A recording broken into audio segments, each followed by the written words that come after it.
Hi, I'm Emily. Born to Ava, a once glamorous model, and Jake, a guy who knew his way around a camera, I was supposed to be their golden ticket to keep the lavish lifestyle they were scared of losing. Look at her, Jake. She's perfect. That face could relaunch my brand, Mom said, hovering over my crib with that calculating gleam in her eyes. I was too young to remember, of course, but she'd repeat that story like a broken record as if proud of her foresight. Dad, a man of few words, snapped photos, turning our home into a studio. Just one more, Ava. She's tired, he'd often mutter during those endless sessions. Nonsense. She's a natural, aren't you, baby? Mom's voice was sugary sweet when she wanted something. It worked on everyone, Dad included. Growing up, I hardly noticed the constant clicks of the camera or Mom's relentless ambition. It was just how things were. My playdates? More like photo ops, with Mom directing every pose. Smile more, Emily. No, not like that. Think princess, not playground. She'd instruct, eyes darting between me and the lens. I tried to please her. Always tried. Maybe because every flash of the camera was paired with her rare, gleaming approval, or maybe because I didn't know anything else. Dinner time was no different. We didn't talk about school or friends. It was always about branding, shoots, and Mom's new ideas to keep her followers hooked. Eating healthy is not just good, it's marketable, Emily. Remember, you are what you eat, and right now, you're my little star. Mom explained one evening, her words slow and deliberate as if trying to sell the concept to a potential sponsor hidden in the bushes. Dad, on the other hand, seemed to shrink with each passing day, his voice seldom rising above a whisper. It's all good, Ava. Maybe we let her have some pizza tonight, eh? A cheat day, he'd suggest on rare occasions, a weak smile fleeting across his face. Her response was always sharp. And ruin her complexion? You know better than to mess with the routine, Jake. Routine, my constant companion. I knew nothing of lazy Sundays or messy ice cream faces. Everything was curated, my childhood laid out like a magazine spread. One night, I heard them arguing. Their voices, usually hushed around me, echoed through the halls. She's not just your ticket to fame, Ava. She's our daughter, not some prop. Dad's voice was tinged with frustration. Oh, grow up, Jake. We're not in some fairy tale. This is real life, and in real life, we capitalize on what we have. Emily is what we have.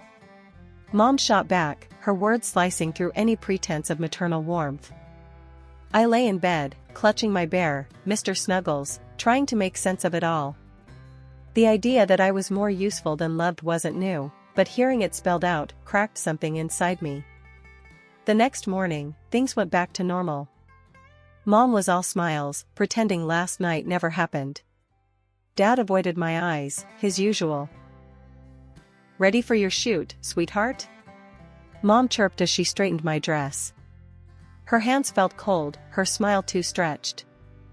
And so, we continued, the camera capturing smiles that never quite reached my eyes, in a house that felt more like a set every day. I played my part, the golden child, not yet understanding the shadows that played behind the scenes of our picture-perfect life. Grandma and Grandpa, they saw through it all. They'd visit, shaking their heads, whispering about how kids needed dirt and sun, not spotlights and scripts. Can't she just be a kid, Ava? Grandpa would grumble as soon as he stepped through the door, his brows furrowed in disapproval. Mom would force a smile, her patience thin. Dad, times have changed. Emily's opportunities are golden. We're setting her up for life. I'd watch from the corner, clutching a doll I wasn't allowed to dirty.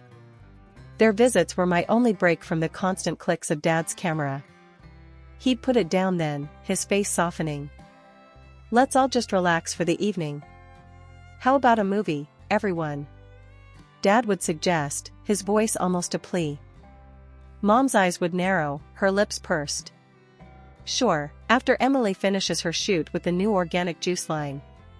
It's just a few photos, then we can all relax, as you put it. The shoots weren't quick. They never were. Dad tried to keep things light, goofy faces behind the camera, to make me giggle on cue. Come on, pumpkin, show me the biggest smile. Think about, oh, ice cream. He'd cheer, hoping to catch a genuine moment. Mom didn't do patience.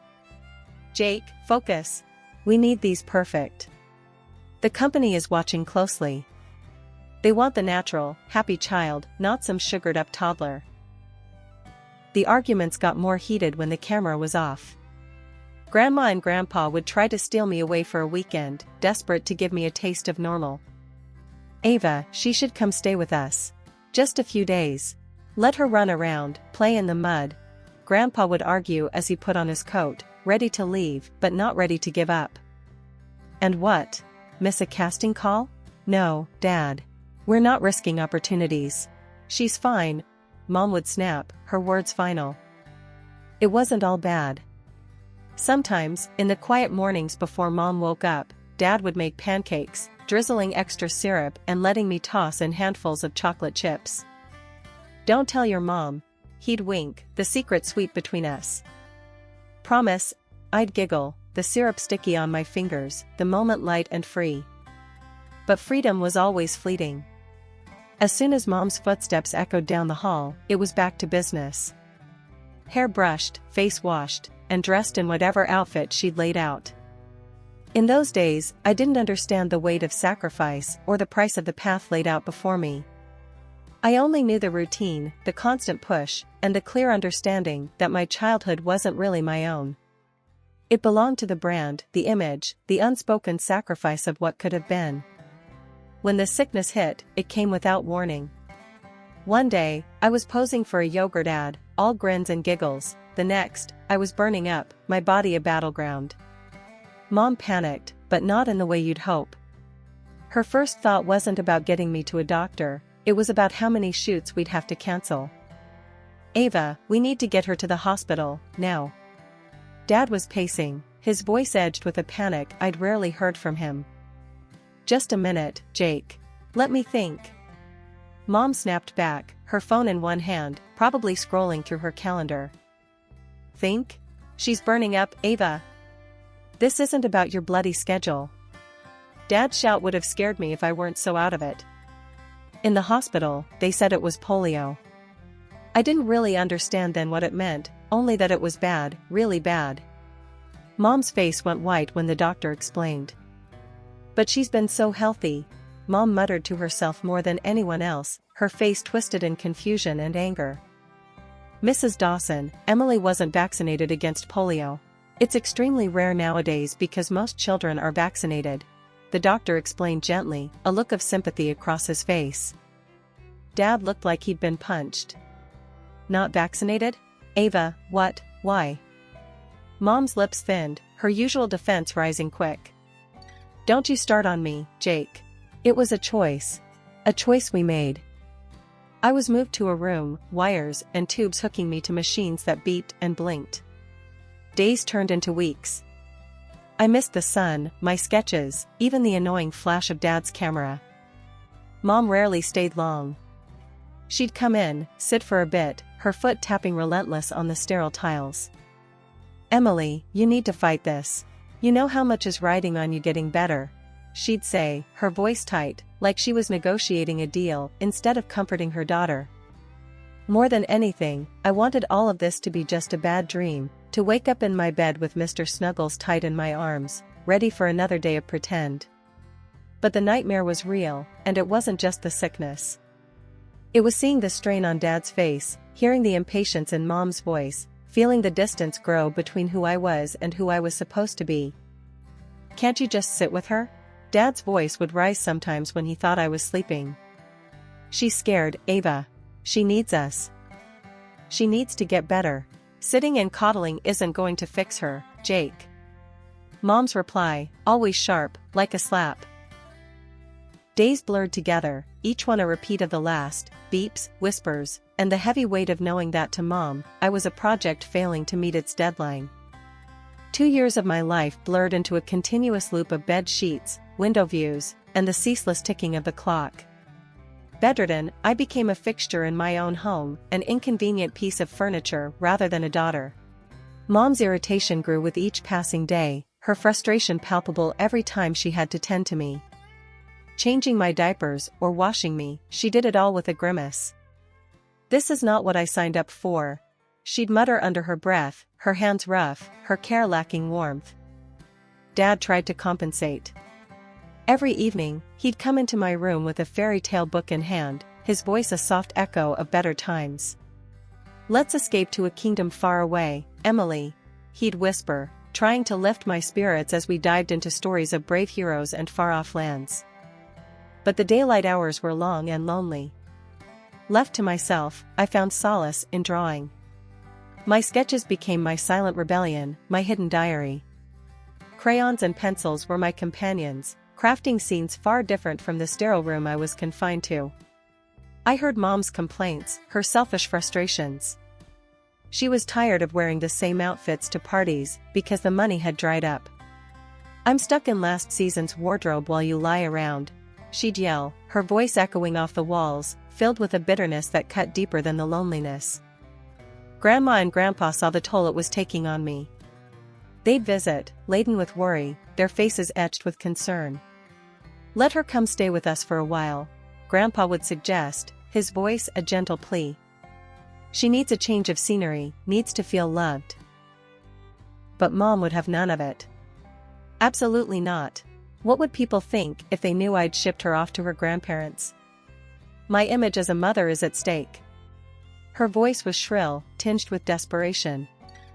Her tantrums became more frequent, a testament to the crumbling facade of her once glamorous life. Dad's response was to retreat further into his shell, the bottle his only solace.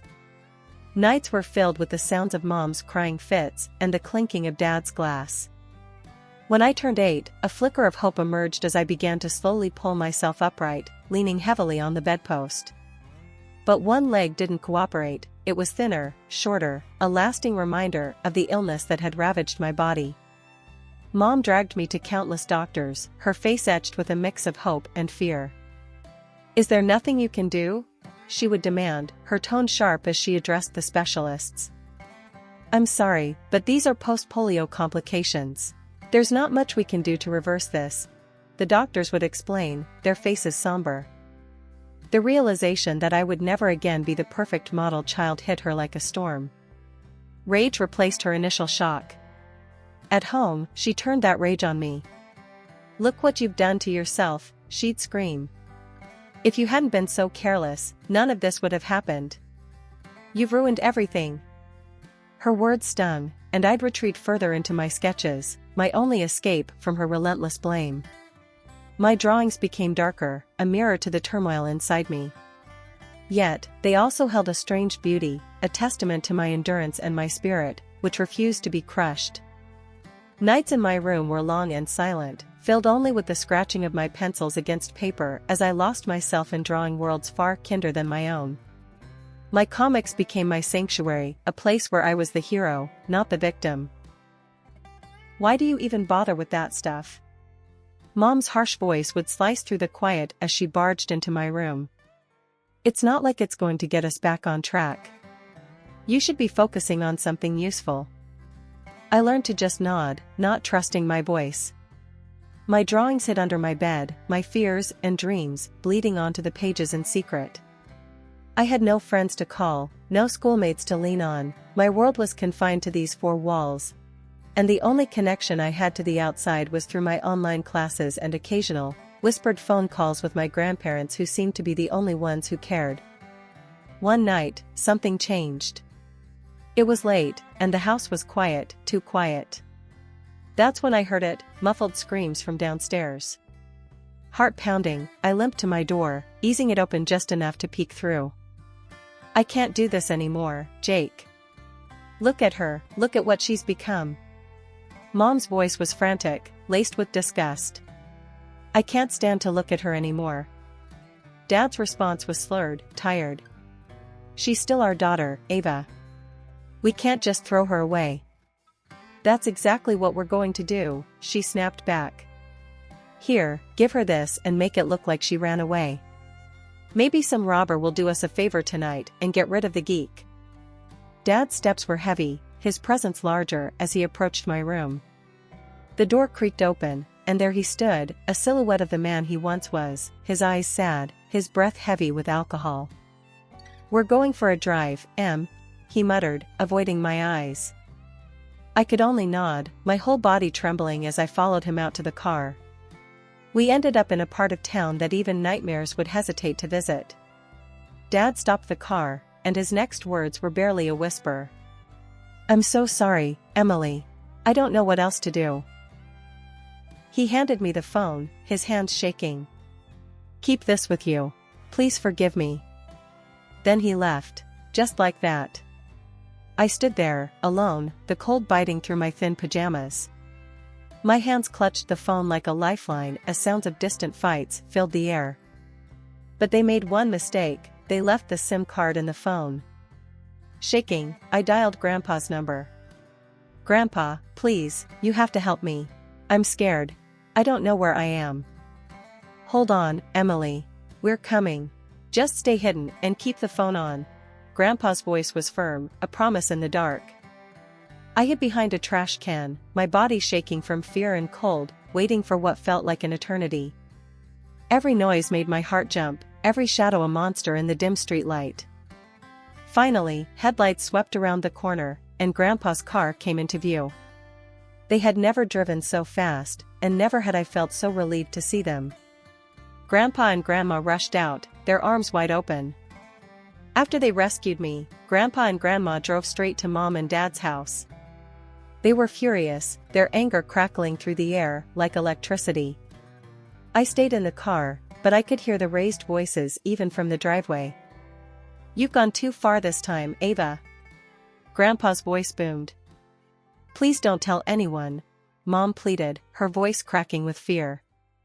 "Think about what they'll do to us." Grandma was relentless.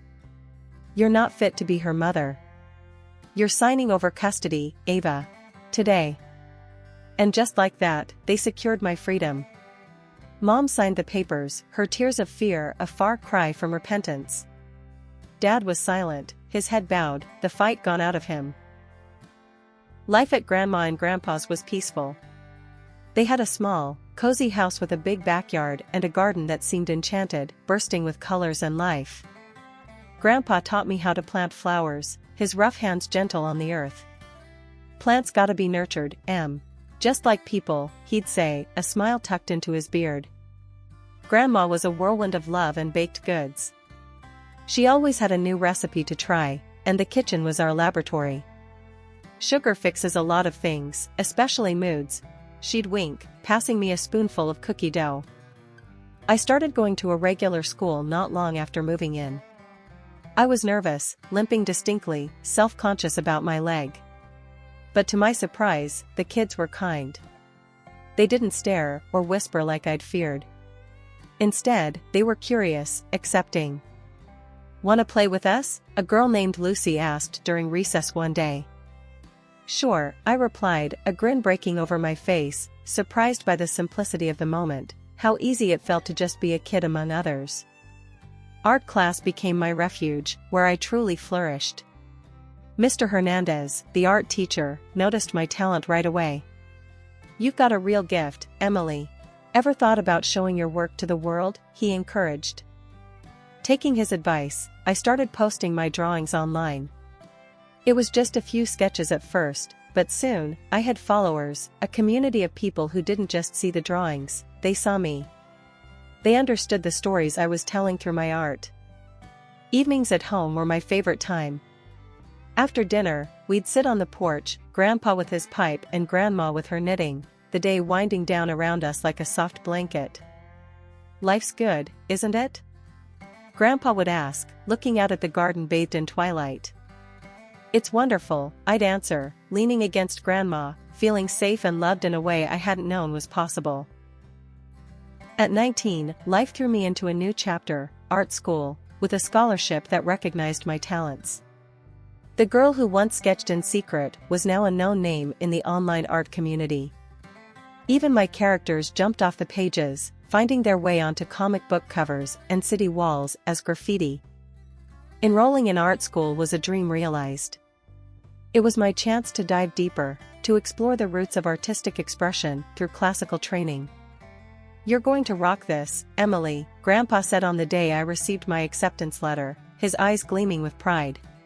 "Yeah, kid, show 'em how it's done," Grandma added, always quick to throw in her fiery support. The campus was buzzing with creativity, a place pulsing with potential. My first day felt like stepping into a larger world, one I was eager to explore and influence. Studying was intense, but fulfilling. I absorbed techniques and histories that made my work richer, more grounded. My professors encouraged experimentation, leading me to blend traditional methods with my unique style. "You have a rare gift, Emily. Your perspective is refreshing," Professor Ames noted during a critique, his words bolstering my confidence. Parallel to my studies, I organized an exhibition of my paintings. It wasn't just an exhibition, it was a narrative display, telling stories of overcoming and becoming. "Each piece tells a story, doesn't it?" a visitor remarked during the opening night, her eyes tracing the lines of my largest canvas. "Absolutely. Each stroke has a part of my journey," I explained, finding joy in sharing my vision. The local media caught wind of my story, intrigued by the artist who conquered personal and physical challenges to create. They filmed reports at the exhibition, interviewing me about my work and life. "Emily Dawson isn't just an artist, she's a phenomenon," one reporter said as the camera light blinked red. I walked through the exhibition, my special shoes, and sometimes a cane aiding my steps. I wasn't hiding my limp, I was owning it. "You turn adversity into art," an art enthusiast commented, pointing at my cane, which I'd painted in bright colors. Photos of me appeared in fashion magazines again, a full-circle moment. But this time, I posed because I wanted to, each photo a testament to my agency and artistry. "She redefines beauty," read the caption under a photo of me, my painted cane in hand, standing boldly beside one of my vibrant murals. By the time I finished my degree, I wasn't just a graduate with honors, I was a symbol of perseverance, a living canvas of my own making. And as I walked across the stage to receive my diploma, cane in hand, the applause wasn't just for my academic achievement but for the journey that brought me there. The art gallery buzzed with chatter and the click of cameras, the air electric with admiration for the work lining the walls. I mingled with guests, my heart swollen with pride and nerves. It was a big day, the culmination of years of hard work and passion. The space was filled with my paintings, each piece a chapter of my life, a battle fought and won. Out of nowhere, the atmosphere shifted. My heart stopped for a second when I saw them, my parents. They have changed a lot. Dad looked worn, more lines on his face, his eyes dimmer. Mom's beauty disappeared, revealing her true self. I watched, frozen, as Mom made her way to the reporters who were filming. With the flair of someone used to the spotlight, she announced loudly, "I'm Emily's mother, and I'm just so overwhelmed with pride for what she's accomplished."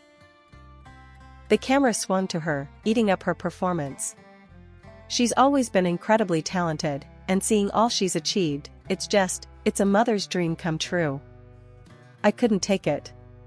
My body moved on its own, fueled by a mix of anger and disbelief. "No," I interrupted sharply, my voice slicing through the murmurs of the crowd. "I owe everything to my grandparents. They are the reason I am who I am today." Away from the prying eyes and lenses of the media, I pulled my parents aside, my heart hammering against my ribs. Mom's act dropped as soon as we were out of earshot, her eyes cold and calculating.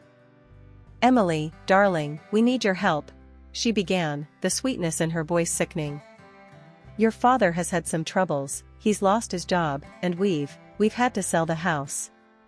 We have nowhere to go. You owe us, Emily."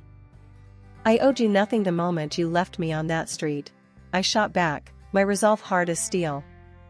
"If you ever come near me or my grandparents, I'll go to the police." "Don't think I won't."